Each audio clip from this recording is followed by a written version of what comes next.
નમસ્કાર મિત્રો, ગઈકાલે જીએસટી કાઉન્સિલની બેઠક મળી હતી. તેની અંદર જીએસટીને લગતા ઘણા બધા નિર્ણયો લેવામાં આવ્યા છે. તો ખેડૂતોને શું રાહત આપવામાં આવી એ જાણીએ. નવા હો તો ચેનલને સબસ્ક્રાઈબ, લાઇક અને શેર કરજો. ખેડૂતોને પણ જીએસટીની અંદર રાહત આપવામાં આવી છે. તેની અંદર જોઈએ તો ટ્રેક્ટર, ટાયર અને એના પાર્ટની અંદર 18% જીએસટી હતો, જે હવે 5% જીએસટી લાગશે. ત્યારબાદ ટ્રેક્ટરની અંદર જે 12% જીએસટી હતો તેમાં હવે 5% જીએસટી લાગશે. ત્યારબાદ જે દવાઓ હોય છે પેસ્ટિસાઇડ, તેની અંદર 12% જીએસટી હતો, એ હવે 5% કરી દેવામાં આવ્યો છે. ડ્રીપ ઇરિગેશન સિસ્ટમ હોય તેની અંદર 12% જીએસટી હતો, એ પણ 5% કરી દેવામાં આવ્યો છે.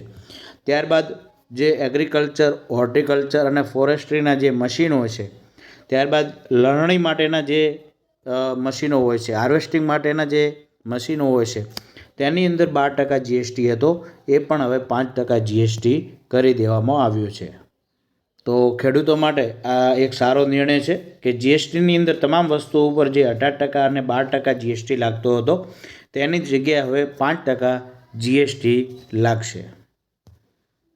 તો આ બાબતે આપનું શું કહેવું છે કોમેન્ટ બોક્સમાં જણાવતા રહેજો. જીએસટી બાબતે ખેડૂતોને રાહત આપવામાં આવી છે, એ કેટલી ઉપયોગી થશે તેના વિશે. થેન્ક યુ, આભાર.